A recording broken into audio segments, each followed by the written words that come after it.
A segunda temporada de Loki terminou com um desfecho incrível. E hoje eu vou fazer a minha análise refletindo sobre o final, do que eu vi, do que eu gostei e o que vai ficar comigo nessa série, que muitos já estão dizendo ser a melhor série da Marvel de todos os tempos. Mas será que foi?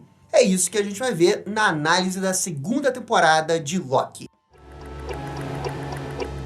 Na mitologia nórdica, o Loki é o deus da trapaça.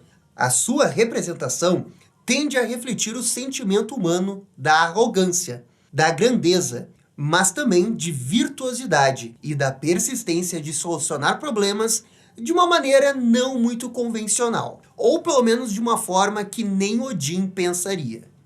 E um dos aspectos que vai diferenciar a série do Loki das outras séries da Marvel é justamente esse cuidado da adaptação do personagem, da essência do personagem, voltado para o arco que o Loki vai ter durante a segunda temporada. Tudo que o personagem Loki passa e conquista é um reflexo da humanidade sobre ela mesma para resolver um problema, e na complexidade de se colocar entre os deuses.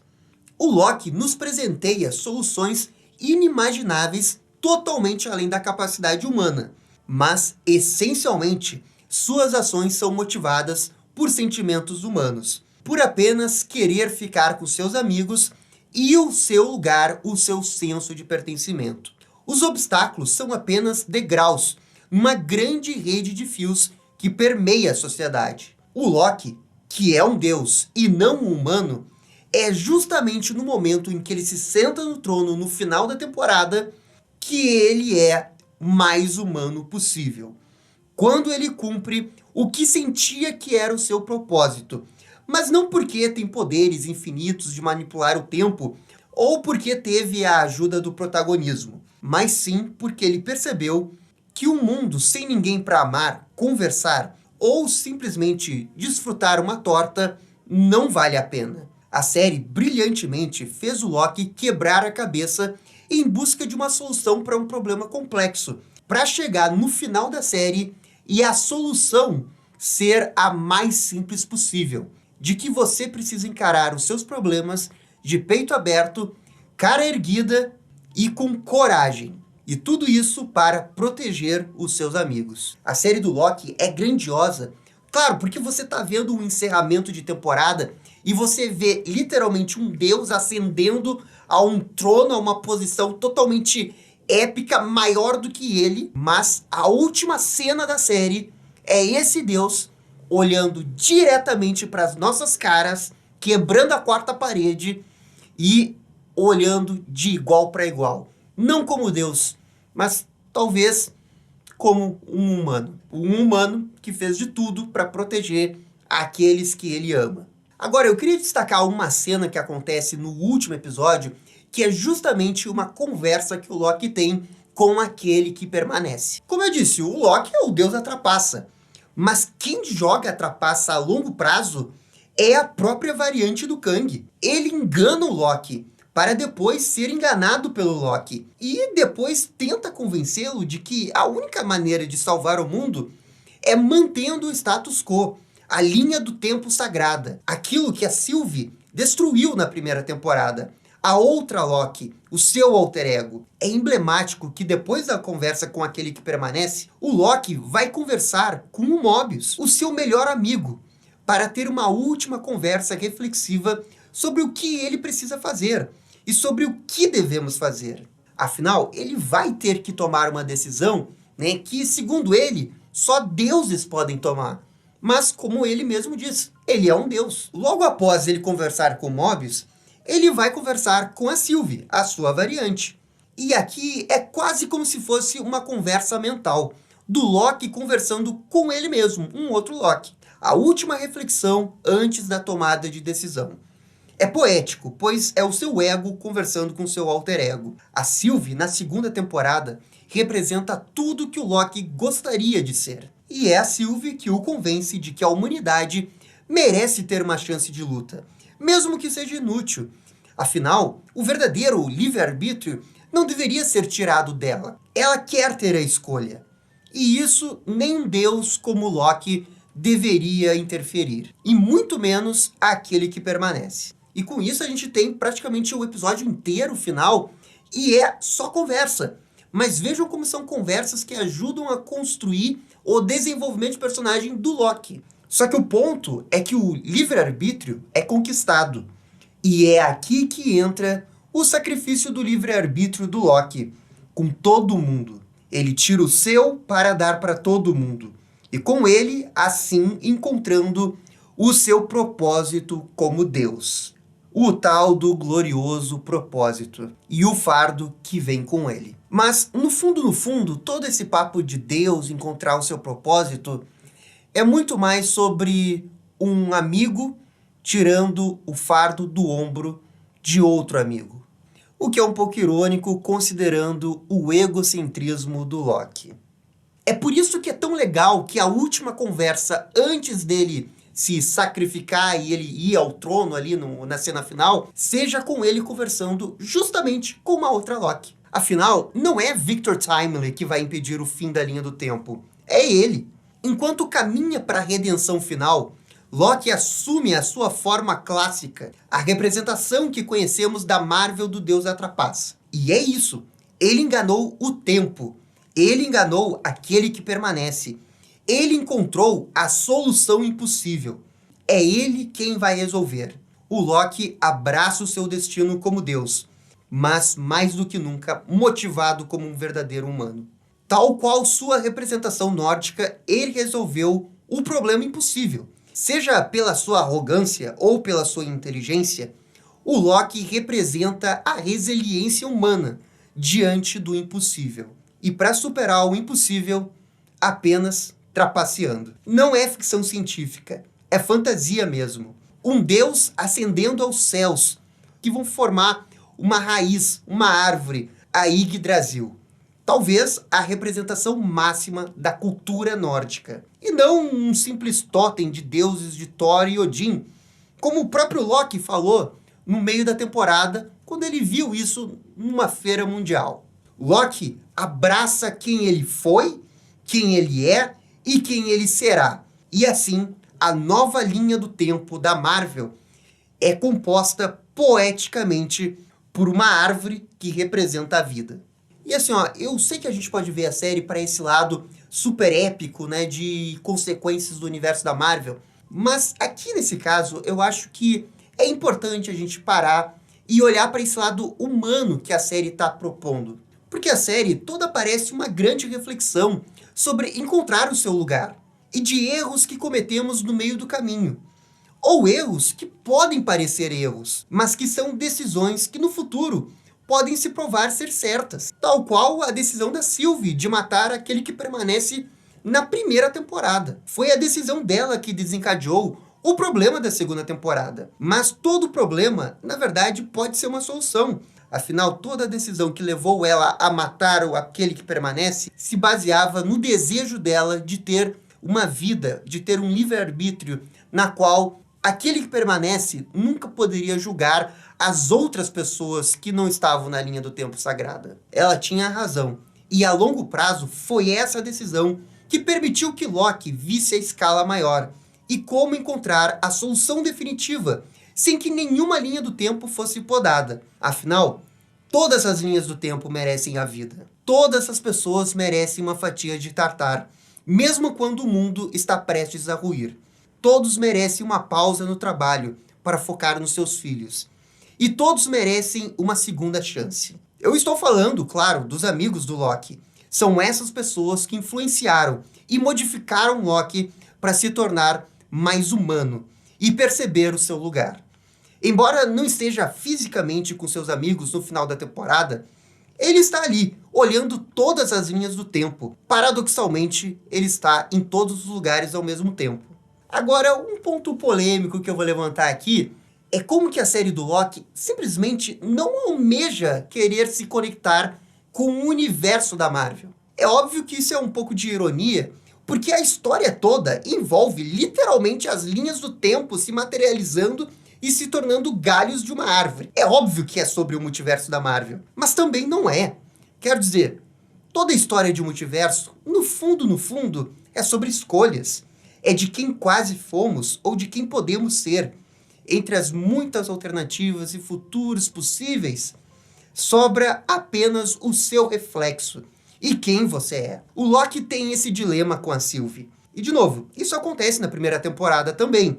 Não é novidade, mas agora é interessante como ela afeta as decisões do Loki diretamente. Anteriormente, o Loki seguia a Sylvie. Agora o Loki escuta a Sylvie, mas eventualmente é ele quem toma a decisão, preenchendo melhor a alegoria de que ele está conversando com ele mesmo no fundo, de que isso é uma conversa mental. Mas o ponto é que o foco da série é sempre Loki, Mobius e Sylvie, o protagonista, o amigo e a consciência. São 3 pilares que ajudam a movimentar a trama, especialmente nos últimos 2 episódios. E eu vejo algumas pessoas super empolgadas com o futuro do Loki, o que pode acontecer com o Loki, já que ele se tornou praticamente um deus supremo. E tem até algumas pessoas dizendo que ele se tornou o One Above All, que é tipo o deus da Marvel, e que tem a teoria de que ele é o Loki Ultimate e que vai reunir os Vingadores para Guerras Secretas. E tipo, sinceramente, eu não poderia me importar menos com isso. Histórias do Loki é sobre ele e não sobre os outros. Essa série foi sobre ele, mas não esquecendo que ele foi ajudado por muitos justamente a ser uma pessoa melhor. Essa melhora é cíclica, é traiçoeira, é um vai e volta, é o Ouroboros. Mas quando você entende, você se eleva. E como disse a Sylvie, encontre o seu lugar. É por isso que eu não me importo assim tanto com os desdobramentos do futuro do Loki na série, porque pra mim a série conversa pessoalmente num nível mais profundo, e que no final do dia é isso que importa a essas histórias. Conexão com quem tá assistindo. O que fizerem com o Loki a partir de agora é simplesmente do jogo. Afinal, é Marvel, é Hollywood, é entretenimento. Se até Logan voltou, o Loki deve voltar também. E se voltar, tá tudo bem também. Talvez seja pedir demais que a última visão do Loki seja essa, com ele confiante no trono, finalmente onde sempre quis estar, quebrando a 4ª parede, olhando para nós. Mas eu entendo e posso entrar em termos com isso. Faz parte.